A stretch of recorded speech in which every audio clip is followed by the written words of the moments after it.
What up, y'all? This is your boy, Mr. Downtown Ray Melo, and you're listening to the Entertainment Report on iHeartRadio for Friday, July 10th, 2015, delivering some major stories and trends going on in the world of entertainment and beyond. You can follow the show on Facebook or on Twitter, facebook.com/The Entertainment Report with Ray Melo, that's RAYMELO, or on Twitter at The Enter Report. You can listen to the show anytime you want on iHeartRadio or any iHeartRadio app.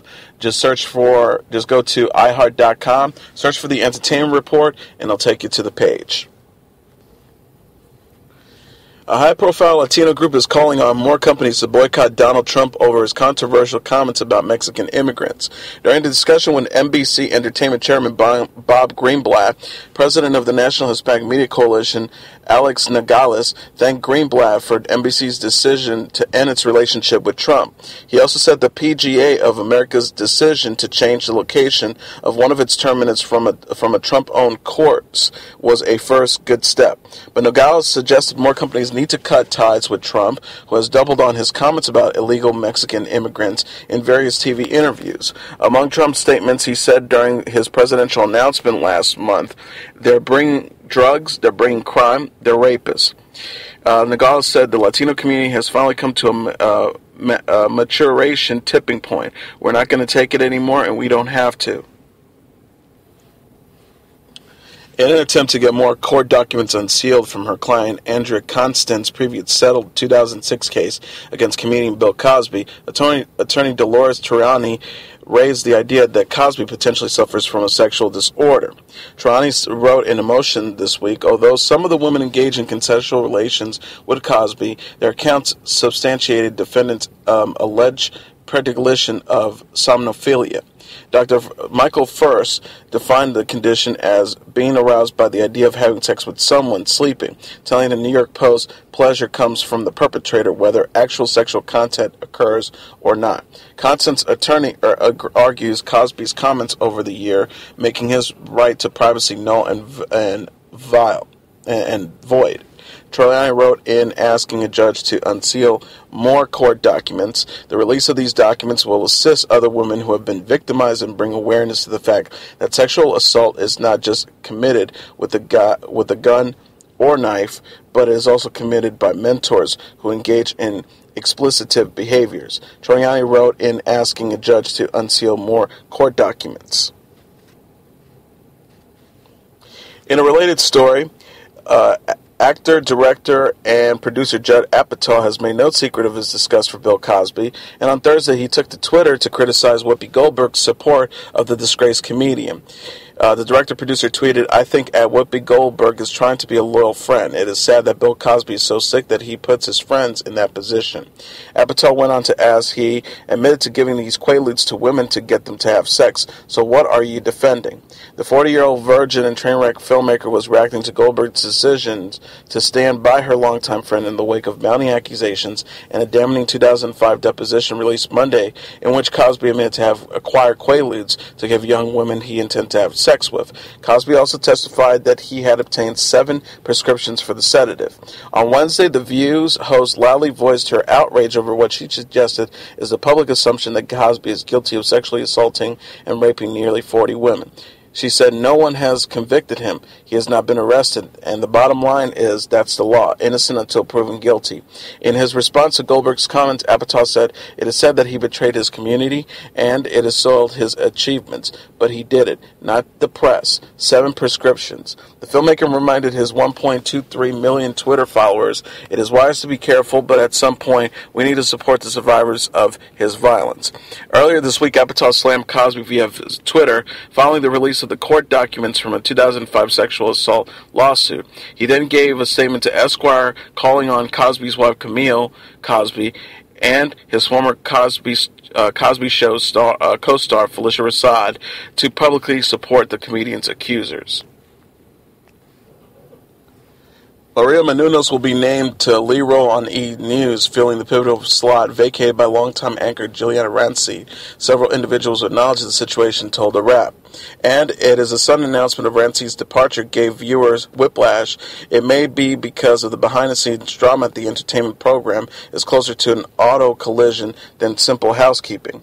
Insiders told The Wrap that ego and indecision laid at the heart of Rancine's exit after 10 years in her post. Immediately after Wednesday evening's announcement of her departure, the network began fine print negotiations for correspondent Menounos to assume the anchor slot. An individual familiar with the deal told The Wrap. The insider said they're negotiating titles and it's down to the final details. Maria will appear on E! News within weeks. In terms of staff response to Rancine hitting the road, the individual added, "No one's crying." A spokesperson for E! Declined to comment to The Wrap. Representatives for Rancine and Menounos did not immediately return The Wrap's request for comment. The network confirmed that Rancine will stay on board the network as host of E! Staples Live from the Red Carpet and Fashion Police. Numerous insiders spoke with The Wrap about the bumpy changing of the guard, which began in 2014 when Rancine extended her contract to remain an on-screen personality and manager-editor of E! News. Everyone thought she was going to leave a year ago, admitted another individual close to the news operation. But Maria Menounos came along and she somehow did decide to stay. Indeed, Rancine's extension was announced May 21st, 2014, and is set to run through April 2016. The following day, on May 22nd, he announced that Menounos had inked a multi-year deal that would roll out with Untold, an hour-long pop culture series featuring celebrity interviews. Rancine's decision to remain seemed, quote, motivated by ego, the insider said. No one was that surprised when she stayed. She didn't seem to like she was... she didn't want it to seem like she was replaced. Even with Rancine taking lead on the newscast alongside co-host Terrence Jenkins, Kat Sadler, and Jason Kennedy, both women under the same network roof, created confusion for audiences and within the company's Los Angeles office, leading to stories about a bitter rivalry between the two. Industry and viewer speculations were fueled further in January 2015, when seemingly without warning, Menounos turned up on E's Live from the Red Carpet as a rival's host for the Screen Actors Guild Award. Hashtag Maria Menounos is down on the red carpet, so awkward and uncomfortable to watch. Where on earth is at Juliana Rancine? Hashtag SAG Awards, wrote one Twitter user during the awards show, one of many reactions criticizing both hosts and their network. At the time, network's insiders said the camps were quietly aligned for both Menounos and Rancine, as staffers speculated internally over which of the women would emerge as the female face of E! News. A year later, Rancine became embroiled in controversy after a joke written for her on the 2015 post-Oscar edition of Fashion Police about a young African-American actress, Zendaya Coleman, was widely denounced as racist. And so, after 14 months, the inevitable descent of Rancine and the rise of Menounos finally come to pass, leaving network executives and show producers to reset the entertainment news flagship. The second individual said, "There is speculation of further changes to the lineup of on-air talent. Everything is in flux right now." The stepchildren of a woman killed in a fatal accident involving Caitlyn Jenner claims that they can produce a statement from a witness saying that Jenner was driving erratically in the moments prior to the crash. In court papers filed this week, Dana Redmond and William Howe, who are suing Jenner for wrongfully death, cited footage of the crash captured by a bus that was traveling near the accident that killed Kimberly Howe, was published on Thursday. Redmond and Howe also mentioned a witness statement in the filing this week. The filing states, "To date, Ms. Jenner has refused to accept responsibility for causing this collision. Plaintiff has obtained videos of the collision from a Metro bus, which happened to be in the area at the time of the collision. Plaintiffs have also obtained a statement from a witness who described Ms. Jenner driving erratically just prior to the crash. Howe was killed in a Malibu, California crash in February. The suit filed by her stepchildren alleges that Jenner's vehicle hit Howe's car, pushing into oncoming traffic. According to the suit, her death, quote, caused plaintiffs to suffer enormous damages and losses. Jenner has contended that Redmond and Howe weren't financially dependent on the victim and thus are not entitled to damages in Howe's death. In a statement to The Wrap, attorneys for Redmond and Howe said that the bus video, quote, shows an aspect of reality that Ms. Jenner continues to deny.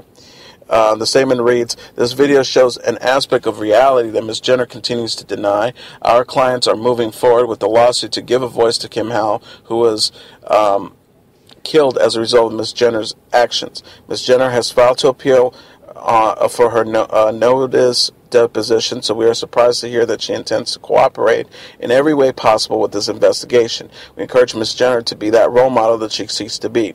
That means accepting responsibility for what she has done." Ben Affleck is poised to co-write, direct, and star in the solo Batman film. An individual close to the project told The Wrap on Thursday. The star would work with DC Comics Chief Creative Officer Jeff Johns on the screenplay. The standalone superhero film would happen after he completes shooting the Dennis Lehane adaptation Live by Night, a period crime drama from Warner Brothers that is scheduled to begin production in November. Affleck recently wrapped his first appearance as the Cape Crusader in next summer's Batman vs. Superman Dawn of Justice. He is also expected to don the cowl again for Justice League, which is slated for release in 2017. Plots, details of the standalone film are unknown so far. Warner Bros. Declined to comment. Johns is a longtime writer for DC Comics, whose credits include Green Lantern, The Flash, and Superman. He is also the executive producer of the WB's series adaptation, The Flash, which entered its second season this fall. Affleck will be promoting Batman vs. Superman Dawn of Justice at Comic-Con in San Diego this weekend. He will also be seen in The Accountant, which will hit theaters in January, and David Ayer's Suicide Squad, premiering August 2016. Blue Blood star Tom Selleck has reached a settlement with the Calleguas Municipal Water District in California, bringing an end to a dispute over whether the actor stole water. In a case that might have been called Watergate if there hadn't already been a much more famous case of the same name decades earlier. The Magnum PI actor was accused of swiping the H2O from a hydrant owned by the district. According to the legal papers filed by Calleguas, a truck was filled from the hydrant in Thousand Oaks, California, on numerous occasions between 2013 and 2015. The water was then brought to Selleck's ranch in Hidden Valley, reported by the Los Angeles Times. According to the water district's complaint, it wasn't Selleck's to take, as his property falls under another district. The complaint came at a time when Californians are being asked to conserve water due to ongoing drought conditions. But now apparently it's all water under the bridge, the water district's resource manager Eric Berg told The Wrap. Berg said, "Staff believes the tentative settlement is a positive step towards an ultimate resolution of this matter." Adding that the staff intends to recommend the settlement for approval to Calleguas' board of directors at its meeting on Wednesday. MTV has renewed series Teen Wolf for a sixth season, the network announced Thursday at Comic-Con in San Diego during a panel for the show on which director Kevin Smith served as a moderator. MTV announced Teen Wolf's fifth season at the show's 2014 Comic-Con panel. This year, the network is also hosting panels for the new series Scream and the Shannara Chronicles. Cast members Tyler Posey, Dylan O'Brien, Holland Rodden, Shelley Hanging, Dylan Sprayberry, and Cody Christian, and executive producer Jeff Davis joined Smith on the panel. This is the sixth consecutive year that MTV has hosted a panel at Comic-Con. Teen Wolf was developed by executive producer Davis, Russell Malaki, Joe Gannier, Marty Adelstein, Renee Echeverria, Tony DeSanto, and Liz Gately also served as executive producers. Chris Martin has hit the ground running with his 15-year gig as creative director for the Global Citizens Festival.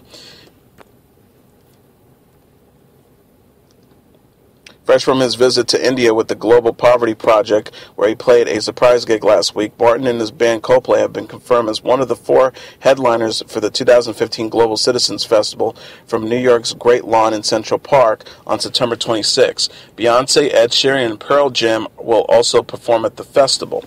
New this year as well are producers Kane Ulrich, who produced the Grammys, and Richard Curtis, director of Love Actually and Bridget Jones' Diary, who will produce a 1-hour special from the concert set to air September 27th on NBC and September 28th on BBC One in the UK.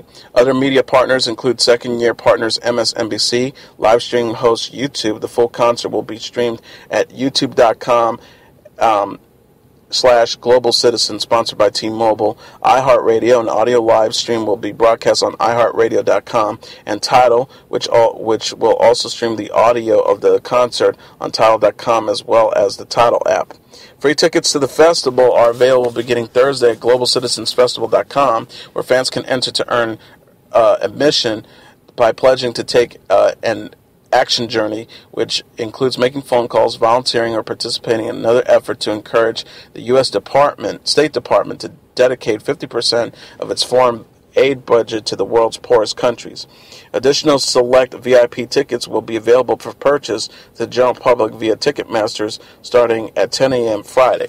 Hugh Evans, the CEO of the Global Poverty Project, says Martin has taken his new role, quote, amazingly seriously. Upon signing on as a curator, he not only said that Coldplay would be happy to be part of it, he was so humble in his approach that he began talking to his fellow artists as well. Evans says he reached out to Ed Sheeran first, who said yes immediately, and around the same time he asked Beyonce to get involved, who was obviously on stage with Jay-Z last year when he headlined and had a great experience, and around that same time we spoke to our management about doing something even bigger together. That something bigger has turned into a multi-year partnership between Global Poverty Project and Chime for China, a gender equality campaign Beyonce co-founded with Salma Hayek and Gucci. As Evans noted, improving access to education for females will be one of the next organization's top priorities for the next 15 years as part of the United Nations list of Sustainable Development Goals to eliminate extreme poverty by 2030. Beyonce said in a statement, I am honored to be part of the Global Citizens Festival. It has always stood for improving the lives of people everywhere, but this year is especially rewarding as well as we all join to focus and utilize our talents for one goal, to end extreme poverty globally. Martin added, we love the Global Citizen movement, and we love opening for Beyonce, so this ticks both boxes. Pearl Jam also is a return performer for Global Citizen, as manager Kelly Curtis has been an active advisor to the festival since its inception in 2012. The band's guitarist, Stone Gossard, said, we hope Pearl Jam fans will sign up to become global citizens, not just to earn tickets to the show, but to be part of a movement that encourages leaders of nations with great wealth to apply aid, trade, and governance policies in support of nations and communities in the great need. Other corporate partners this year include H&M, which will host a clothes recycling program at its U.S. stores in conjunction with the festival, and Unlivelier, which will host a multi-brand activation encouraging global citizens to become the next Nelson Mandela or Malala Yousafzai, says Evans.